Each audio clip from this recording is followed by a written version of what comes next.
This is the best moments of the BBQ Central Show in 10 minutes or less. Ever wish you could re-listen to your favorite interview or segment?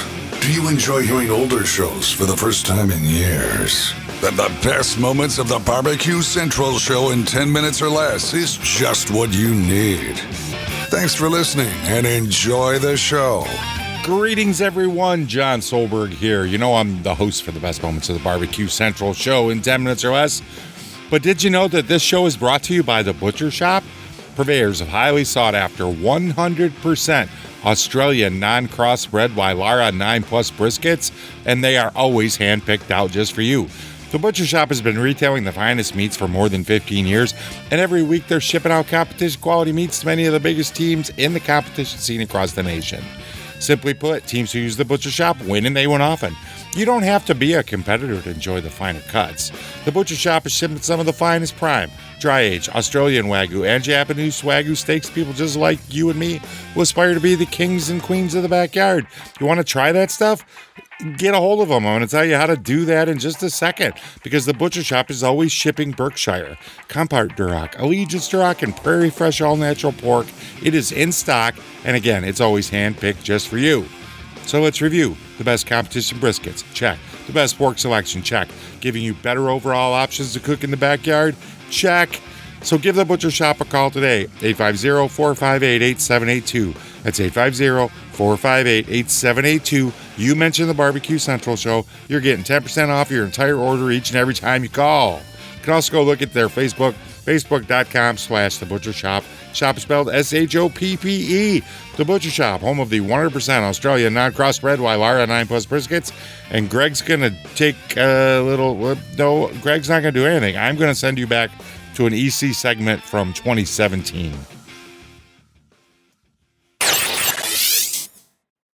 All right, Doug, your turn for hot takes.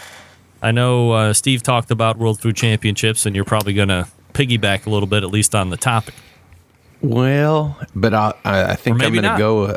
I'm going to go the opposite way from the standpoint of it was a great production. Yeah, a lot of marketing, but the poor on the implementation. I don't plan to go back unless something markedly changes in my opinion. But to me, it was kind of a one and done type thing. So it's I'm sorry, go ahead. Well, dig into the finer points of what didn't really wet your whistle on. I mean, if you're already saying, hey, one and done, or I'm not going to, usually if you go to a contest and you really like it, or it really, took your socks off, you can't wait to go back the next year and you're already like, did it, I'm out. Yeah, I mean, it was a lot of fun and a lot of work, but the implementation, I mean, I cooked in the state competition on, I think that was on Wednesday, and I read the rules 3 times, and my wife read the rules 3 times, and the gentleman that we were cooking with, actually Paul Shoddy of Head Country, read the rules 3-4 times, and we just didn't have a point of contact to answer questions. And so as we're cooking in Kitchen Stadium and about to turn in the first turn-in, we learn of different the rules weren't stated clearly.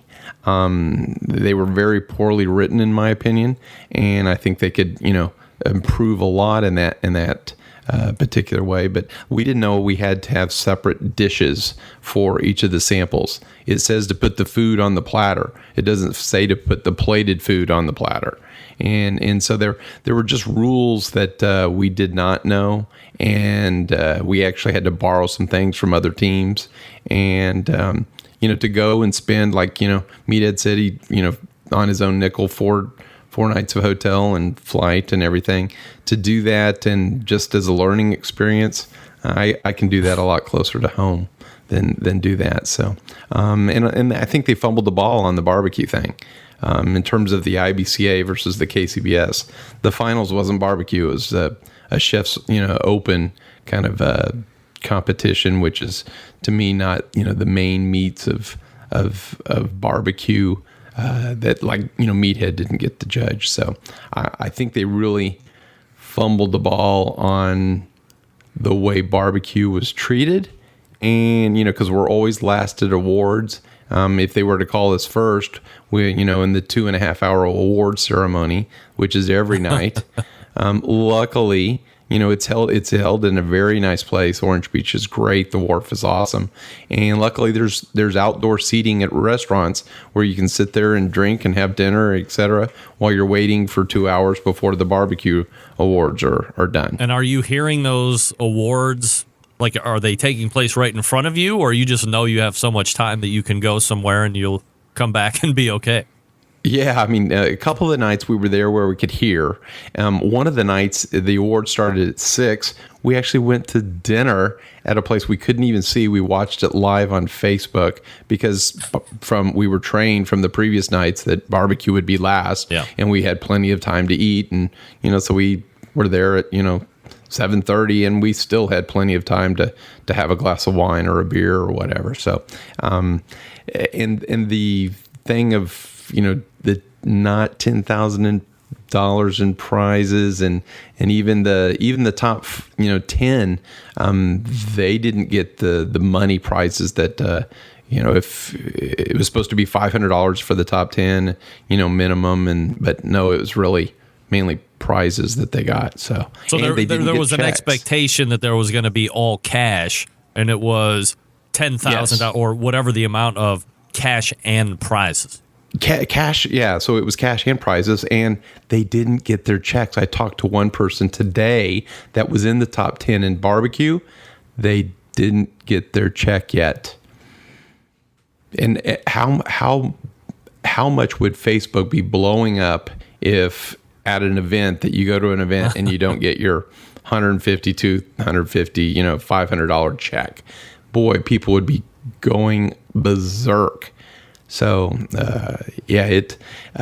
and the people, even if you got called up on stage, I mean, we got called up on stage twice, you get a handshake. I mean, okay, yeah. And I'm not even a trophy guy, but that's a big kind of event. And the other person I talked to today, they felt the same way. I mean, they got a couple of top 5s and they didn't even get anything. The only trophy that was handed out was the one to Fred. Did you hear similar remarks from other categories, not just barbecue, but sandwich people and burger people, that things seem to be a little fast and loose from a rule situation? I didn't speak to a lot of the chefs. I watched one in the dessert category. He had the same issue with the rules that we did.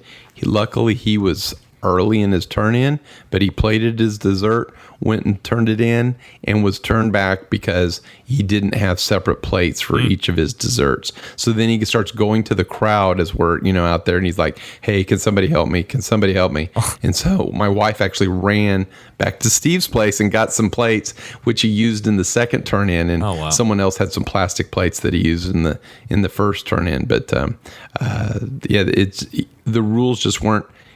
It was run, in my opinion, as more of a first or second year event and not a 6th or 7th year event. It is a big production. There's a lot of people, and it has a lot of notoriety, gets the sponsors, etc. But just needed some fine tuning, I'd say. Steve, you've heard what Doug has to say. Where do you agree and where do you disagree?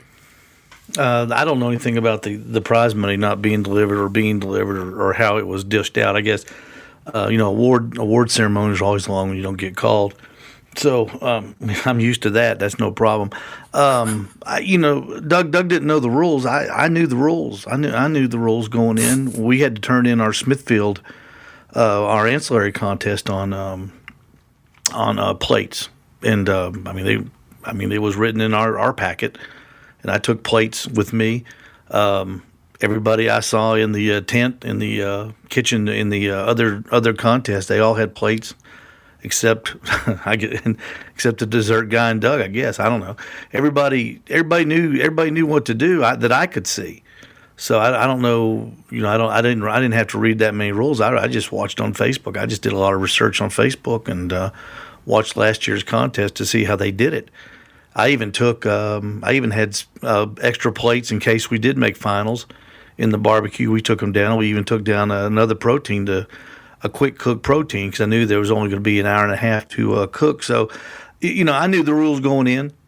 I did the research, and I was pumped up. I went down with all expectations of making that final table.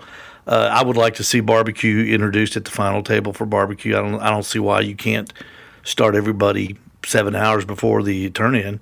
What's the difference if they start at 6 in the morning instead of just an hour and a half? I don't understand that, and I'm sure it'll be addressed. If I was Mike McLeod, I would probably next year for barbecue. There was a little consternation at one of the meetings, and rightfully so, I think. And if I would abandon, if it was me, if it was Steve Ray's World Food Championships, I would abandon all Kansas City and IBCA judging. I'd just have my eat guys judge the barbecues and figure out some way to do it. And I think and make it all one category. I don't know why. I don't know the fascination of having us against them, because it wasn't us against them. It was a combined effort. It was just like everybody just pitched in and cooked. I don't know why you have to do that. Just have one big barbecue contest and have the people who are judging the other time use the eat method instead of KCBS method and judge the barbecue. David, have you been to World Food Championships? David. Hello?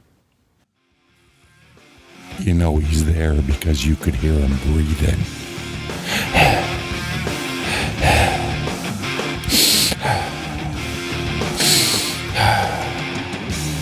Anyway, sorry. I was just having a little fun here. I hope you found it entertaining. If you don't remember the days of the EC segment back in the day, we used to do hot takes. Even before my time, they used to do hot takes. So go check out this whole show over at the BBQCentralShow.com. Link in today's show notes will take you to the complete episode. I hope you enjoy it. And until next time on the best moments of the Barbecue Central Show in 10 minutes or less, I'm your host, John Solberg. I look forward to talking to you again soon.